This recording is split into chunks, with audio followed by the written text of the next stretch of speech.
Hello साथियों, मैं अविनाश चौधरी आप सभी का स्वागत करता हूं इस यूट्यूब चैनल पे। साथियों, जैसा कि आप सभी को पता चल गया होगा कि एक पेपर के माध्यम से इस तरह की सूचना आई है कि बिहार दरोगा की वैकेंसी आने वाली है। ऐसा विगत कई वर्षों से देखा गया है कि हर साल मोटा मोटी तौर पे 2000 के आसपास बिहार दरोगा की वैकेंसी आ रही है। जो छात्र पीछे कई सालों से लगे हुए हैं उनको तो इस बात का इन्फॉर्मेशन हमेशा रहता ही है, लेकिन कुछ छात्र ऐसे भी होंगे जिन्होंने अभी अभी तैयारी करना चालू किया होगा। तो उन तक ये एक माध्यम है कि इस बात की सूचना पहुंचा दी जाए कि वैकेंसी बहुत जल्द ही आने वाली है।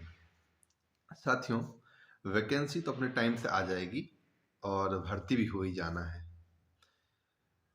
लेकिन इस बीच में फंस जाती है हमारी तैयारी कि तैयारी कैसे करें, क्या इसका फॉर्मेट रहना है, किस तरह के एग्ज़ाम होने हैं, कौन से हमारे सोर्सेज हों जहाँ से हम पढ़ाई करें, कौन से बुक हम चुनें जहाँ से हमारे क्वेश्चन आने की प्रोबेबिलिटी ज़्यादा हो, है ना।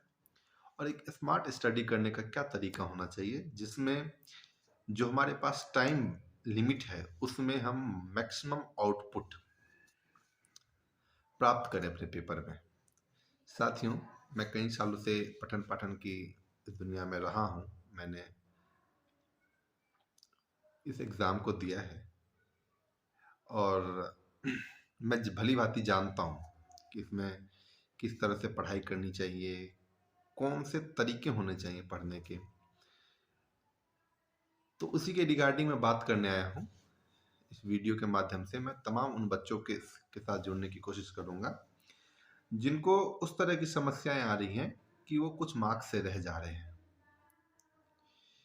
या कहीं ना कहीं उनको लग रहा है कि मेहनत तो मैं बहुत कर रहा हूँ लेकिन उस हिसाब से हमारे नंबर नहीं आ रहे हैं।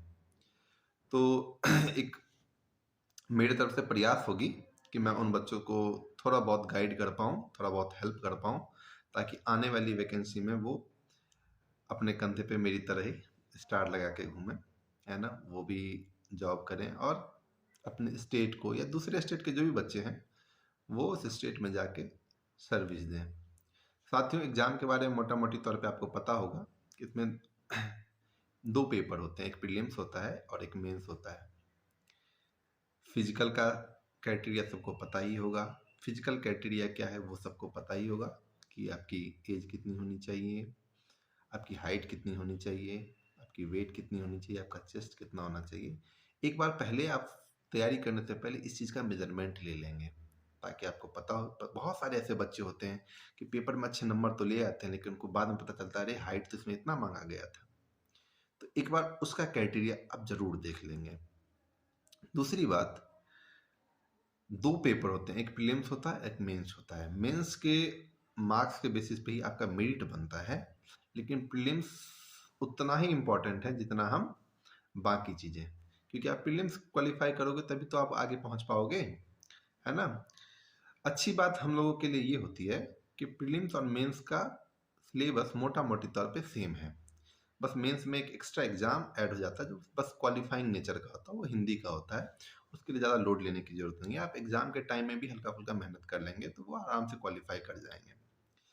पहले प्रीलिम्स को कैसे क्वालिफाई वो करें, तो उसके लिए आपके पास एक प्रॉपर सोर्स होनी चाहिए कि आप कौन से बुक को फॉलो करें। मैं इस चीज़ के लिए आपको बिल्कुल ही वो नहीं फोर्स नहीं करूँगा कि आप ये ना पढ़ें ये ना पढ़ें, इस टीचर से नहीं पढ़ें। जहाँ से भी आप तक अभी ने पढ़ा है, अगर आपको लगता है, एक बार अपने आप से बात करें, अगर आपको लगता है कि वो सफिशियंट हैं तो किसी की बात सुनने की जरूरत नहीं है, आप उसी को और भी अच्छे तरीके से पढ़ें। बाद बाकी अगर वो पढ़ने के बावजूद आपको लगता है कि नहीं मेरा नहीं हो पा रहा है, तो एक बार जरूर सोचें कि कहीं ना कहीं तो हमारे सोर्स में कमी है। ठीक है। बाद बाकी मैं एक अपनी बात बताऊंगा कि मेरे पास एक जो बुक हुआ करता था वो लुसेंट की बुक हुआ करता था, है कि नहीं। और वो मेरा बेस था, है ना। उसके अलावा बहुत सारे सोर्सेज होते हैं जहाँ से आप छोटे मोटे इंफॉर्मेशन को कलेक्ट करते हो, लेकिन आपके पास एक बेसिक बुक होनी चाहिए जो आपके मतलब ऐसा ना लगना चाहिए कि ये मेरे लिए बुक है, वो लगे कि हाँ सुबह शाम कभी भी बैठा दो तो उसके साथ आप बोर ना हो, वो आसान लगने चाहिए। किताब सबके पास होता है, लेकिन आप जब पूछिएगा सभी से तो सब बोलेंगे यार इतना इंटरेस्टिंग नहीं है, इतना डाटा है इसमें कि वो इंटरेस्ट क्रिएट नहीं होता है हो पाता है। तो आने वाले टाइम में मैं वो भी बताऊंगा कि इस बुक को किस तरह से पढ़ा जाए कि कम टाइम में इस बुक को ख़त्म करके अच्छे से रिवीजन कर पाए हम लोग, है ना। तो एक लुसेंट की बुक पढ़े। सबसे पहले बुक चुनने से पहले आप एक बार प्रीवियस ईयर को जरूर वो कर लेना, है कि नहीं। और प्रीवियस ईयर को जब आप एनालाइज करो तो उसमें बेसिकली दो तीन चीज़ें आपको देखनी है कि नहीं, कि किस सब्जेक्ट से कितने क्वेश्चन पूछे गए हैं। अब उसको भी क्लासिफाई करने के दो तीन तरीके हैं कि आप अगर हिस्ट्री को देखते हो तो आप मान लो हिस्ट्री से ऑन एवरेज 15 से 20 क्वेश्चन पूछे जा रहे हैं, तो आप उसमें से भी फर्दर क्लासिफिकेशन कर देना, है कि नहीं, कि इसमें मॉडर्न हिस्ट्री से कितने क्वेश्चन पूछे जा रहे हैं, एंशियंट से कितने पूछे जा रहे हैं और मेडिवल से कितने पूछे जा रहे हैं। ठीक है, उसका एक डाटा होने चाहिए, वो हमेशा आपके सामने होना चाहिए। मैंने तैयारी के दौर में बहुत बच्चों को देखा है, कुछ बच्चे ऐसे जिनको मॉडर्न हिस्ट्री पढ़ने में बड़ा मजा आता है, कुछ को मेडिवल पढ़ने में बहुत मजा आता है। अगर मेडिवल से 4 क्वेश्चन ही पूछे जा रहे हैं और आप लगातार मेडिवल पढ़े जा रहे हो, मेडिवल पढ़े जा रहे हो क्योंकि आपको मजा आ रहा है, तो फाइनली होना क्या है, कुछ ना कुछ तो रह जाएगा।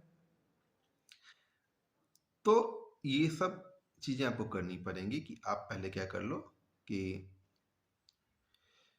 आप उन सब्जेक्ट का एक लिस्ट बना लो, उससे विगत 3-4 सालों में किस सेक्शन से कितने क्वेश्चन पूछे गए उसका एक कलेक्शन बना लो। ठीक है, दूसरी बात, आपके पास जो कट ऑफ और मिड उसके भी आपको एक आइडिया हो।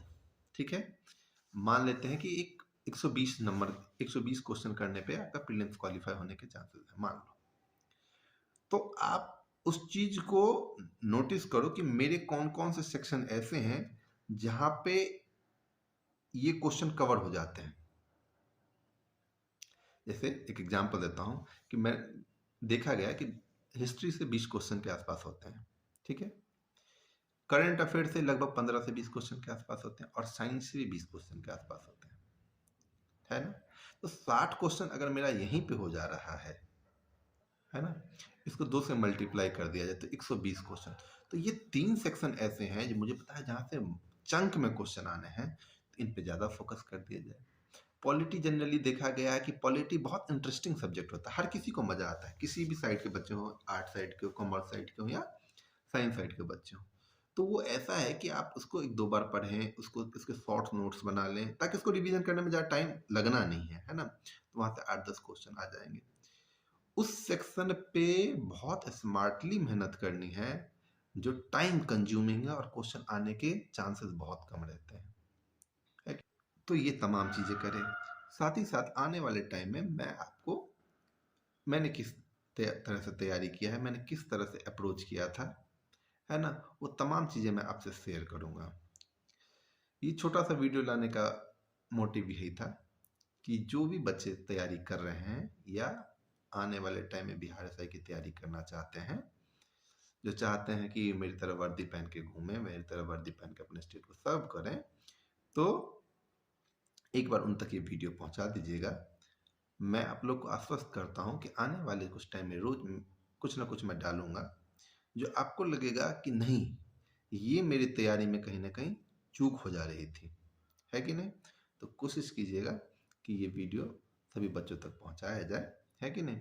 बाद में मैं कोशिश करता हूं कि आपकी तैयारी में मैं आपको किस हद तक सहयोग कर सकता हूँ, मैं कोशिश करूँगा ज़्यादा से ज़्यादा मेरी तरफ से सहयोग बना रहे। तो अच्छे से तैयारी कीजिए, पूरे जोश के साथ तैयारी कीजिए और ये मान के तैयारी कीजिए कि आने वाला 6 महीना जो है, आने वाला 6 महीना आपके पड़ोसी को नहीं पता होना चाहिए कि आप कहाँ पे हो, क्या कर रहे हो, है कि नहीं। उसको डाउट होने लग जाए, है कि नहीं, कि ये खिसक तो नहीं गया है, कि पागलपन तो जरूरी है कि नहीं। तो जोश के साथ तैयारी करनी है कि नहीं। उम्मीद करते हैं कि वैकेंसी अच्छी खासी आनी चाहिए, हम लोग उम्मीद करते हैं 2000 से प्लस ही वैकेंसी आनी चाहिए, है कि नहीं। और इस वैकेंसी मायने नहीं रखती है, जब वो मेरिट लिस्ट आए तो उसमें आपका नाम बहुत ज़रूरी है कि नहीं। तो इस बार पूरे जोश के साथ, जोश व खरोश के साथ लग जाइए, है कि नहीं। अच्छे से तैयारी करते हैं, एक बार और धूम मचाया जाए, है कि नहीं? तो अपना ख्याल रखिएगा। ठंड का मौसम है, पढ़ने में और भी आनंद आएगा। तो बुक बुक समेट लीजिए और लग जाइए अपनी तैयारी में। बहुत बहुत धन्यवाद।